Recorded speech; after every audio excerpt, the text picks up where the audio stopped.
Des plantations sur le talus aval faciliteront bientôt une parfaite intégration de la digue au site naturel de la vallée. 11 février 91. C'est avec une certaine émotion aujourd'hui que nous procédons à la mise en eau de ce barrage avec 4 mois d'avance. Si ce barrage existe aujourd'hui, c'est parce qu'il y a eu une coopération d'élus qui a eu la volonté de s'atteler à une œuvre d'intérêt collectif et dépasser beaucoup de problèmes. Instant symbolique important, la fermeture des vannes de la tour de prise d'eau permettra pour la première fois au barrage de se remplir. Instant émouvant aussi pour M. Étienne Gola, maire du Rayol Canadel et premier instigateur de ce projet. Depuis 1940, pratiquement, on avait déjà pensé au barrage. Il devait être beaucoup plus important et il a été retardé. À l'heure actuelle, il met à la disposition de tout ce littoral ici, qui en a un besoin immense, de l'eau à 12 km, vous entendez bien, à 12 km des lieux d'utilisation. Au lieu que l'eau du canal de Provence, il faut qu'elle fasse plus de 200 km pour arriver ici, avec tous les aléas qui peuvent s'y attacher. D'autre part, c'est de mettre au milieu des morts une réserve d'eau aussi importante qui peut servir pour la lutte contre les incendies de forêt. Le troisième point est quand même un point de vue touristique. Nous nous trouvons ici sur le passage qui conduit à la Chartreuse de la Verne. Et au point de vue touristique, il est évident qu'un lac de cette importance sera apprécié de tous, et même des pêcheurs et des chasseurs. C'est tout le but de ma vie pratiquement qui est là aujourd'hui réalisé. Comme par reconnaissance, le ciel à cet instant apporte sa contribution exceptionnelle à la réussite de cette entreprise des hommes. Nous ne sommes pas en haute montagne, mais en Provence, à quelques kilomètres de la mer. Éphémère mais utile illusion, le remplissage du barrage est commencé.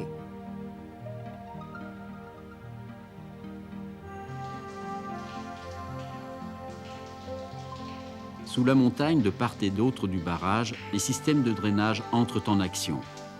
Les eaux de ruissellement du sous-sol sont recueillies par deux galeries souterraines de drainage, rive droite et rive gauche, de 66 et 126 mètres de long. Les eaux drainées latéralement et sous le barrage sont évacuées vers la rivière.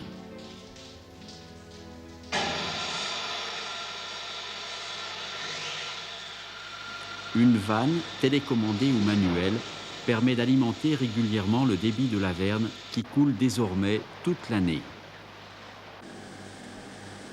Une autre vanne envoie l'eau puisée dans la retenue du barrage vers l'usine de la Mole. L'ensemble du barrage est placé sous haute surveillance électronique.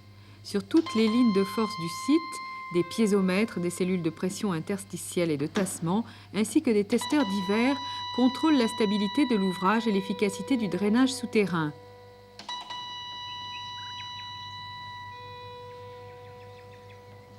Sur les parements amont et aval, des plots en béton permettent le contrôle topographique de la digue. Télécommandes et systèmes d'auscultation électronique sont raccordés à l'usine de distribution d'eau de la Corniche des Morts, implantée à la Mole. Cette usine en cours d'agrandissement traite actuellement l'eau du canal de Provence et demain celle du barrage de la Verne. Dans deux réservoirs de 1000 m3 chacun, une préozonation et un système de filtrage original débarrassent l'eau des microparticules indésirables. Cette eau est ensuite stérilisée par ozonation et contrôlée avant distribution aux communes. L'usine dispose d'une gestion informatique sophistiquée par un automate programmable et chaque étape de traitement et de distribution est instantanément accessible. L'ozone fabriqué sur place assure un débit moyen de 32 000 m3 d'eau potable par jour. Le barrage de la Verne alimentera bientôt toute la région.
Dans la vie de chacun de nous, il y a des moments qui revêtent une importance particulière parce qu'ils constituent une étape décisive. L'accomplissement d'un espoir, la concrétisation d'un projet cher. L'inauguration à laquelle vous nous faites l'amitié de participer si nombreux fait partie de ces temps forts de l'existence qui marquent non seulement la mémoire des individus, mais aussi celle d'une région et d'une génération. Et je connais trop bien les hommes et les entreprises qui ont participé à cet ouvrage pour affirmer que sa réussite est due avant tout à leurs immenses qualités. Et je tiens à leur rendre un hommage particulier. Mesdames, Messieurs, je suis un homme heureux.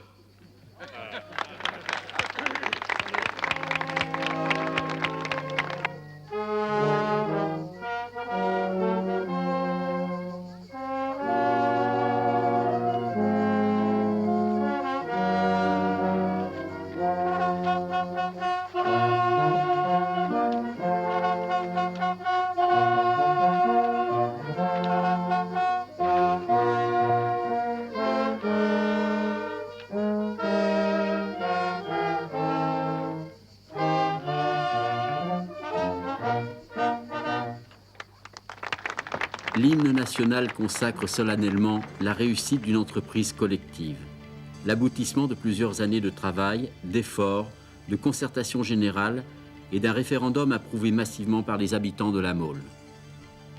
Saint-Exupéry disait « Tu n'as pas à prévoir l'avenir, mais à le permettre ». À cet égard, le barrage de la Verne est une étape décisive de notre devenir. Cette vallée, autrefois aride et menacée par le feu, est aujourd'hui source de vie.